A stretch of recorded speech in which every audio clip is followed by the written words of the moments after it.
Merhabalar. Yine bir bira yapım gününde beraberiz. Bugün Hazy IPA yapacağız. IPA biliyorsunuz ki Indian Pale Ale demek. Buruk, bol şerbetçi otu aromasıyla meşhur bir bira çeşidi. Biz bugün Hazy IPA yapacağız. Diğer adıyla New England IPA. Bunun farkı ne? Daha çok burukluğuyla değil de malt ve şerbetçi otu aromasıyla ön plana çıkan, bol şerbetçi otlu, bol meyvemsi, bol narenciyeli tatlarıyla ortaya çıkan aslında bir bira çeşidi. Hazy denmesinin sebebi tamamen puslu bir yapıya sahip olması, altınımsı bir renge sahip olması. O yüzden buna Hazy IPA de deniliyor ve son yıllarda gerçekten çok meşhur oldu. Biz de bunun bir versiyonunu yapacağız. Aslında bu bir yöntem. Çok da kolay bir yöntem değil. Nesi farklı? Şerbetçi otunu biliyorsunuz ki normalde 60 dakika kaynatıyoruz. Bazen 30 dakika, bazen son 5 dakika bir sürü şerbetçi otu katıyoruz. Bunda çok az şerbetçi otunu kısa süreli kaynatıp burukluğu ayarlıyorsunuz. Daha sonra çokça şerbetçi otunu ocağın altını kapattıktan sonra kaynama süresi bittikten sonra Whirlpool adımında ekliyorsunuz. Daha sonra fermentasyon sırasında da dry hop ekliyorsunuz. Yani burukluğun büyük kısmı aslında ve aromanın büyük kısmı Whirlpool ve dry hop kısmından geliyor. Hatta bazı reçetelerde kaynatma sırasında hiç şerbetçi otu katılmıyor ama biz bugün çok az katacağız ve Whirlpool adımında da katacağız ve dry hop adımında da katacağız. Peki başka ne farklı? Bir de suyu farklı bunun. Su kimyası farklı. Normalde IPA'lerde sülfat oranı klor oranından fazla olur. Bunda da tam tersi klor oranı sülfat oranından daha fazla. Sülfatın klordan fazla olması şerbetçi otunun burukluğunu ön plana çıkaran, aromasını ön plana çıkaran bir şey. Fakat bunda tam tersi. Sanki malt baskın bira yapıyormuşuz gibi klorun oranı daha fazla. Ben şu anda burada gerekli olan tuzları ekleyerek su kimyasını ayarladım. Kalsiyum sülfat ekledim 2 gram. 1 gram magnezyum sülfat, 5 gram kalsiyum klorür ve 0,5 gram sodyum klorür ekledim. Mesh'in pH'ını dengelemek için de 2 mililitre laktik asit ekledim. Şu an suyum burada 72 derecede ve malt için hazır bekliyor. Malt olarak nelerim var? 4 kilogram pale arpa maltım var.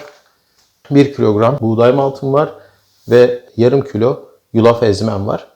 Buğday maltı ve yulaf ezmesi buradaki biranın protein miktarını arttırıyor, içeriğini arttırıyor. Bu da daha puslu bir yapıya sahip olmasını, karakteristik özelliği olan puslu yapıya sahip olmasını sağlayacak biramın. Yarım kilo da şekerim var. Fakat şekeri kaynamanın sonraki adımında ekleyeceğiz. Şerbetçi ot olarak ne kullanacağım? İşte burada birazcık biz farklılaşıyoruz. Normalde bu Hazy IPA aslında tropikal meyve aromalı şerbetçi otları ve narenciye aromalı şerbetçi otlarının kombinasyonuyla yapılıyor. 4-5 çeşit şerbetçi ot katılıyor bunun içine. Mesela Centennial, Galaxy, Tetnang gibi. Ama biz sadece Türkiye'de Otgül Kooperatif'in ürettiği 2 tane şerbetçi otu var. Bunları kullanacağız. Aroma şerbetçi otu var 100 gram ve Brewer's Gold şerbetçi otu var. Ondan da 50 gram kullanacağız. Biraz sonra adımlar geldiği zaman ne kadar kullanacağımızı, nasıl kullanacağımızı göstereceğim.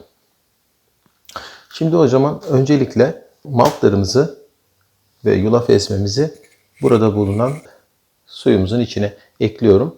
Maşeleme sıcaklığımızı 67 derece olarak planladım. 67 derecede değilse ocağın altını biraz açarak ısıtacağım. Şimdi eklemeye başlıyorum.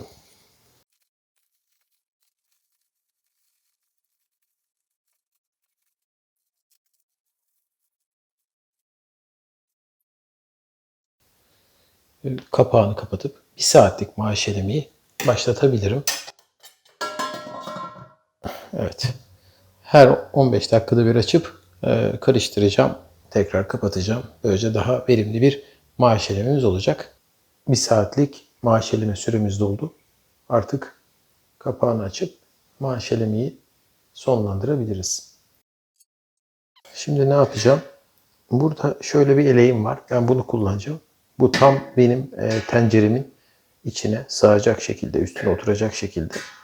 Eleğimi tencerenin içine koydum. Maşe torbamı da üstüne koydum. Ve bir miktar sıktım. Ama hala da bunun içinde çok miktarda şeker olabilir. O yüzden bunu bir su üzerinden akıtarak içindeki şekeri çıkartmaya çalışacağım. 20 litre suyla maşelemeyi yapmıştık.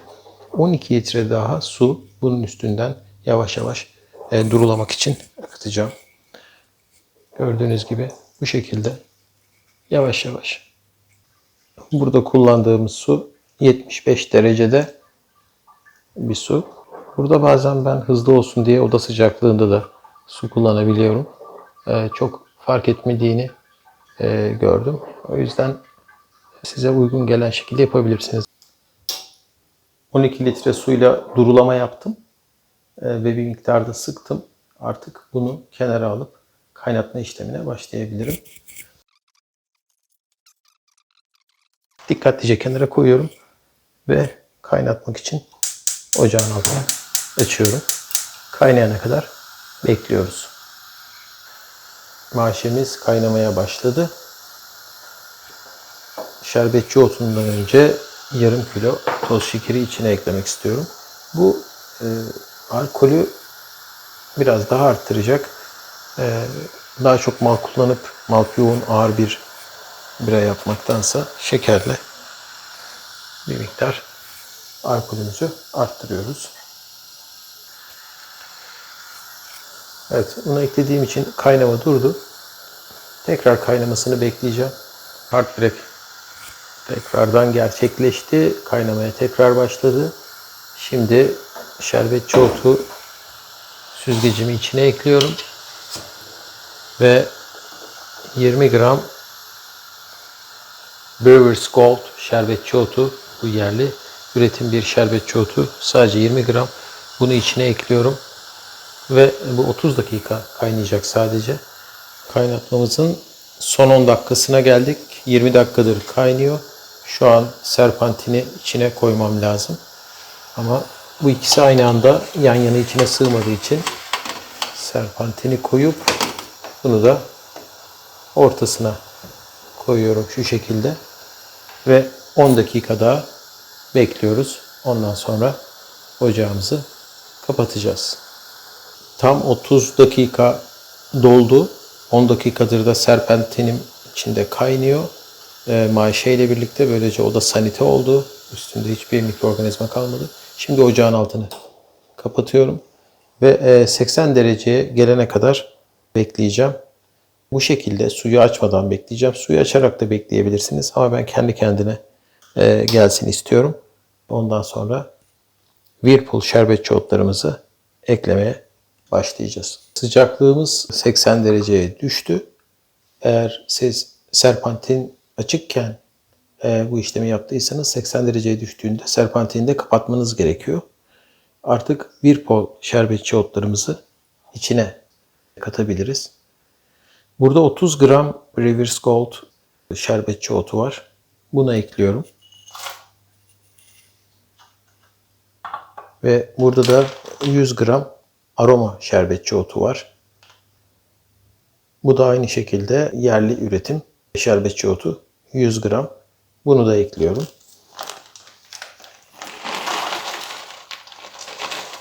Evet. Bolca şerbetçi otu ekledik. Şimdi 20 dakika bekliyoruz. Ben bu arada bunu arada bir şu şekilde karıştıracağım. Bunun sebebi de sıvının şerbetçi otuna temasını arttırmak. 20 dakikamız doldu. 20 dakikadır şerbetçi otumuz burada demleniyor diyebiliriz. Bütün içindeki aromasını bizim maşemize geçirdi. Bunu yüksek ateşte yapmamamızın sebebini anlamışsınızdır. Böylece acılık elde etmeden ve tatları, kokuları kaybetmeden şerbetçi otunu maşeye geçirmiş olduk. Ki bu tip biranın zaten bir önemli özelliği bu aromaların yoğun ve güzel bir şekilde biranın içine geçmesini sağlamak ve bu aromalara sahip olmasını sağlamak. Şimdi suyu açıyorum yavaşça. Bu sefer üstünü kapatmayacağım. Üstünü kapatabilirsiniz de içine bir şey düşmesin diye. Ama ben bu şekilde soğumasını bekleyeceğim. Soğuyana kadar bekliyoruz. 20 dakika kadar süre geçti. Yeterince soğuduğumuzu düşünüyorum. Artık bunu fermenterimize aktarabiliriz. Öncelikle şerbetçi otu süzgecimizi çıkartacağım.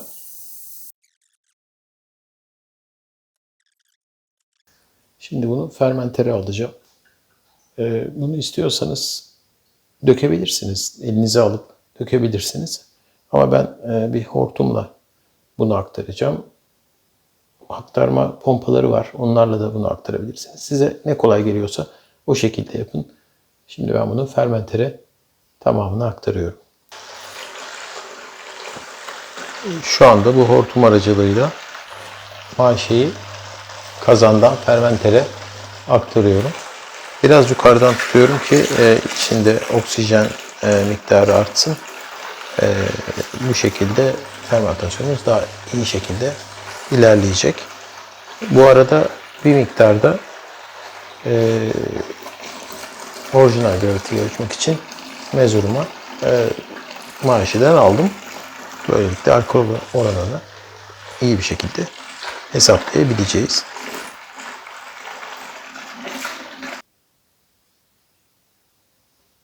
Maşemizin hepsini fermentere aktardık. Şimdi yapmamız gereken üstünü kapatıp bir miktar çalkalamak. Böylece içine daha fazla oksijen girebilecek. 4-5 dakika çalkaladık. Bu önemli bir adım. Fermentasyonunuzun çok daha iyi bir şekilde ilerlemesini sağlayacak. Şimdi açıyorum. Artık mayamızı ekleyebiliriz. Maya olarak Amerikan Ale mayası kullanabilirsiniz. Benim daha önceden şelediğim, fermenterin dibinden kurtardığım bir miktar mayam var. Bu Amerikan Ale bira mayası. Safele 05. Bundan ekleyeceğim şimdi. Biraz çalkalıyorum ki dibindeki tortusu da iyice karışsın. Açıp içine ekliyorum. Artık kapağını tekrardan kapatıyorum.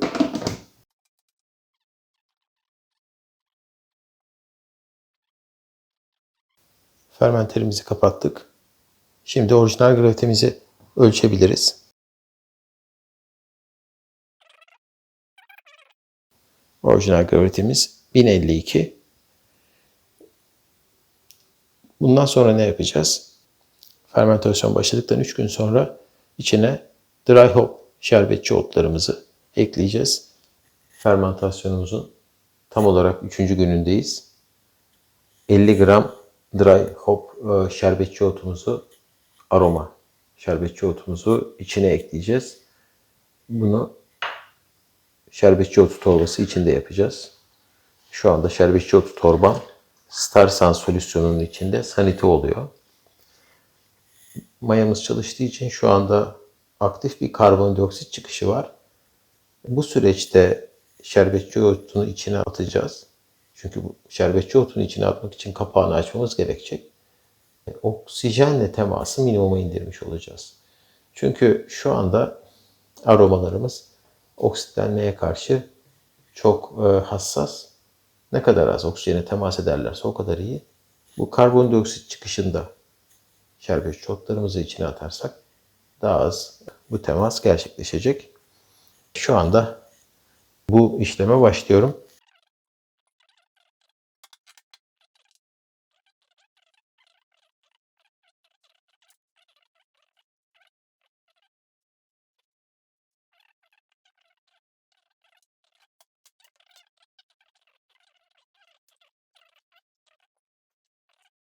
Şu andaki amacım 5 gün sonra bu fermentasyonu bitirmek ve şişelemek.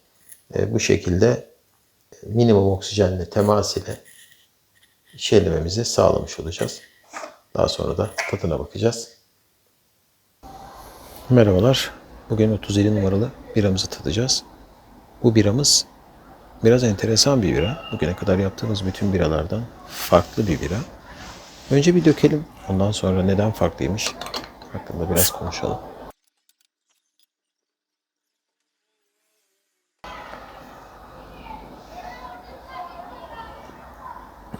Orijinal gravitesi 1052 idi. Final gravitesi 1005. Yani bu da alkol oranımızı %6.26 yapıyor. Bayağı güzel alkol oranına sahip bir bira. Bu yaptığımız bira Hazy IPA. Gördüğünüz gibi güzel bir köpüğe sahip ve açık sarı portakal suyu neredeyse çok yakın bir renge sahip. Çok parlak, çok güzel bir bira. Yapması zor. Oksitlenmeye karşı biranızı korumanız gerekiyor. O çok nadir olan bu aromaları hızlı bir şekilde oksitlenirse kaybedebilirsiniz vesaire. Bu rengi tutturmak, bu pusluluğu tutturmak da bir miktar problem. Biz bunu denemek için aslında bunun pahalı olan bir sürü 5-6 çeşit şerbetçi otu kullanıp denemek yerine elimizde bulunan Türk malı Bilecik şerbetçi otlarıyla yaptık. Bu tabii ki bunu orijinal olan şerbetçi otlarıyla yapmayacağımız anlamına gelmiyor. Tabii ki yapacağız. Sadece bir önden test etmek istedik. Ya da ucuz versiyonunu yapabilir miyiz diye test etmek istedik. Şimdi kokusuna geçelim.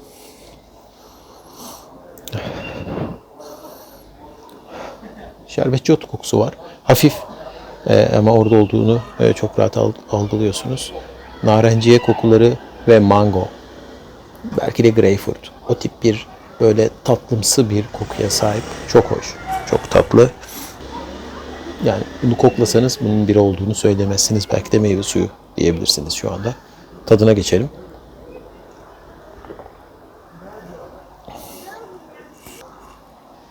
Ağız dolgunluğu gerçekten çok yüksek. Sanırım bu da işte bu su kimyasındaki sülfatın daha az olması, klorun daha fazla olmasından kaynaklanıyor. Çünkü bu kadar gövdeli bir bitiş beklemezdim bu biradan. Ağzınızda gerçekten yoğun bir aroma bırakıyor. Bir daha tadına bakmak istiyorum.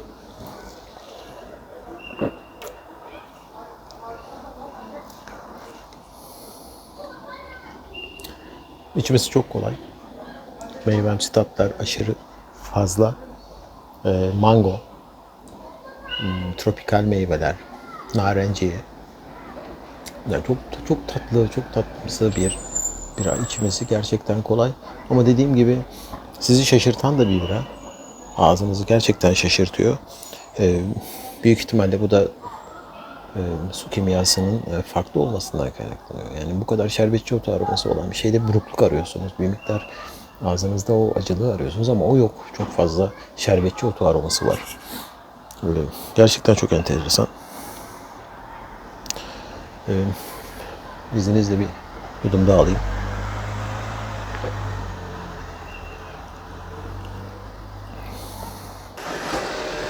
Bitişi gerçekten çok yumuşak. Çok hoş bir bira. Şu an tek yudum kaldı. Bu da sanırım bu videonun sonuna geldiğimiz anlamına geliyor. Sizden rica ediyorum. Lütfen videolarımı seviyorsanız ve devamının gelmesini istiyorsanız kanalıma abone olun. Bu beni iyi yönde motive ediyor. Daha çok video çekmemi sağlıyor. Şimdiden teşekkürler ediyorum. Ve hepinize afiyet olsun. Birçok videoda görüşmek üzere. Şimdilik hoşça kalın.